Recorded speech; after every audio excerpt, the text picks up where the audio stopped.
Good morning, students. Welcome back to the new session of learning. Hope you are safe in school, in your homes and studying well. Okay, as online test is going to be organized by the school. Okay, so we have done chapter number 4.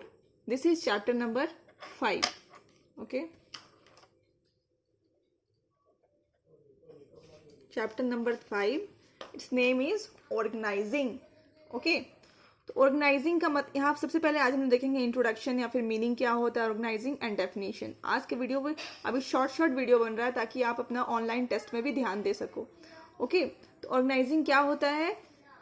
Identifying plus grouping different activities. ठीक है, जैसे मान सबसे पहले आपने क्या किया, आपने मैनेजमेंट पढ़ा. ओके, उसमें क्या था? मैनेजमेंट के 5 फंक्शंस थे. पहला था प्लानिंग. प्लानिंग में आपने क्या किया? यहाँ पे खड़े होकर के फ्यूचर में देखा कि आपको किस किस चीज़ें की रिक्वायरमेंट है और फ्यूचर में आपने प्लान किया कि हमें ये करना है. What we have to do, how we have to do and in which direction we have to do. सब चीज़ आपने प्लानिंग करके डिसाइड कर दिया. बट आपने वो जो प्लानिंग किया वो बस पेपर में ही किया है. ठीक है, उसको एक्चुअल में करने के लिए आपको सबसे पहले उसका दूसरा जो फंक्शन है मैनेजमेंट का, दैट इज ऑर्गेनाइजिंग, उसको करना पड़ेगा. ठीक है, इसमें पहले क्या करना पड़ेगा? Identifying plus grouping different activities. पहले आपको आइडेंटिफाई करना पड़ेगा कौन कौन से एक्टिविटीज आपको करने हैं, कौन कौन से नहीं करने हैं, और सारे एक्टिविटीज को, डिफरेंट एक्टिविटीज को ग्रुप करना पड़ेगा.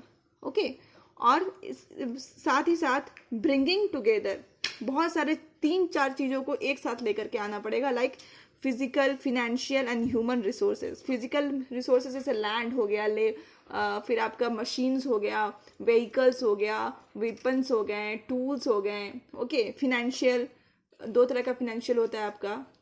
बोरोड कैपिटल हो सकता है, फिर आपका हो सकता है ऑनर्स कैपिटल हो सकता है. आप कहाँ से फंड लेकर के आते हैं. Okay, then human resources. Human resources मतलब लेबर्स हो गए आपके, जितने भी एम्प्लॉयज हो गए किसी भी ऑर्गेनाइजेशन के, इसको हम लोग क्या बोलते हैं? Human resources.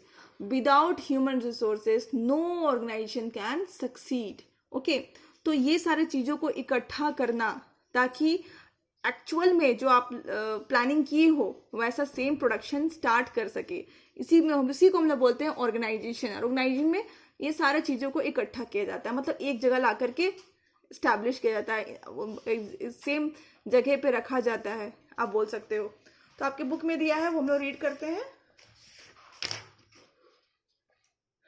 Organizing can be defined as identifying and grouping different activity in the organization.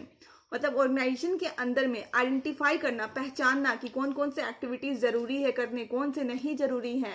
Grouping different activities को ग्रुप करना अलग अलग कैटेगरीज में. ठीक है, and bringing together the physical, financial and human resources. 3 चीजों को इकट्ठा करना है यहाँ पे, physical, financial and human resources, to establish most productive relations for the achievement of specific goals of organization. ठीक है, ताकि जो ऑर्गेनाइजेशन का गोल है, ठीक है, उसको आप क्या कर सको? टाइम से फुलफिल कर सको. अगर आप गोल को फुलफिल नहीं कर पाते हो तो क्या हो जाता है कि there is a lot of wastage in the organisation and you are not able to compete in the market. Okay, अभी आपको एक डेफिनेशन भी आना चाहिए. ओके, तो मैं हमेशा हर बार की तरह इस बार भी कह रही हूँ कि डेफिनेशंस 3-4 दिए हुए हैं.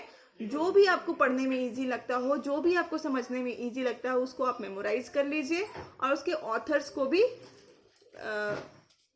याद करिए कि उसके ऑथर क्या है. देखो, जैसे मैंने एक आपके लिए सैंपल में लिखा है, जो डेफिनेशन में जितने भी वर्ड्स होते हैं वो सारे ऑथर के होते हैं, उसमें कोई भी चेंजेस नहीं करना है, चाहे कोमा या कॉलन भी क्यों ना हो. Okay, in the same way double quotation comma से वो स्टार्ट होगा एंड डबल कोटेशन कॉमा पे वो एंड होगा. At the same time you have to write the author's name. Okay, तो this definition is given by Henry Fayol and I am reading out a definition. To organize a business is to provide it with everything useful to its functioning. ठीक है, एक business को organise करने के लिए सारे useful function को एक जगह लेकर के आने पड़ते हैं, उसको फिर से सिंक्रोनाइज करना पड़ता है, like raw material, machines, tools, capital and personnels. ठीक है, तो ऑर्गेनाइजिंग का मतलब ही होता है कि जो जो फैक्टर्स ऑफ प्रोडक्शन है, जिससे प्रोडक्शन रुक जाती है या फिर जिससे प्रोडक्शन शुरू हो जाती है, वैसे सारे चीज़ों को इकट्ठा करके एक जगह पे रख लेना। ओके, तो दिस डेफिनेशन इज क्लियर। अब हम लोग मीनिंग पे थोड़ा सा और ध्यान देते हैं। जैसे मैं आपको एग्जांपल देती हूँ, मान लो किसी का मैरिज है, ठीक है, किसी के घर में मैरिज एनिवर्सरी, सॉरी मैरिज नहीं, मैरिज ऑर्गेनाइज होने वाला है, ठीक है। तो आप देखोगे कि हर एक चीज़ पहले से ही असाइंड होता है, मतलब पहले से बता दिया जाता है कि ये कुक हमारा उस दिन खाना बनाएगा, ये बंदा हमारा उस दिन फूल का डेकोरेशन करेगा, ये स्टेज सजाएगा, ये प्लेटें सजाएगा या फिर खाने के स्टॉल लगाएंगे, ठीक है, ये दुल्हन का मेकअप यहाँ पे होगा, ठीक है। सारा चीज़ मतलब पहले से ही, ऐसा नहीं है कि शादी के वाला दिन ही हम लोग करते हैं, 1 महीना 2 महीना 1 साल पहले से सारे चीज़ों का बुकिंग हो जाता है। This is the best example of organisation. दूसरा एग्जाम्पल सुनना चाहते हो तो ये है, सपोज हमारे स्कूल में एनुअल फंक्शन होता है या स्पोर्ट्स डे, मान लो स्पोर्ट्स डे होता है, ठीक है। तो उसमें क्या होता है कि अगर आपके कौन कौन से प्रोग्राम होने हैं, सारे लिस्ट टीचर्स के पास होते हैं, कौन बच्चा उस दिन गाना गाने वाला है उसका भी लिस्ट बच्चे को बहुत पहले ही बता दिया जाता है, तैयार कर लिया जाता है, कौन बच्चा डिबेट बोलने वाला है उसकी भी तैयारी हो जाती है। इस तरह से उस दिन जो भी इवेंट या भी जो भी ऑर्गेनाइजेशन होने वाला है, उसका जितने भी कुछ भी होने वाले हैं वो सब कुछ पहले से ही तय रहता है कि ये पर्सन इस टाइम पे ये चीज़ करने वाले हैं। Even duration of the programme is also set, कि मतलब ये बच्चा अगर गाना गाएगा तो 5 मिनट लेके जाने वाला है। ओके, तो everything is already set. Okay, तो हम लोग इसी को क्या बोलते हैं, ऑर्गेनाइजिंग। आगे पढ़ते हैं ऑर्गेनाइजिंग होता क्या है। In general word organising refers to arranging everything in orderly form. Okay, समझ में आ रही है।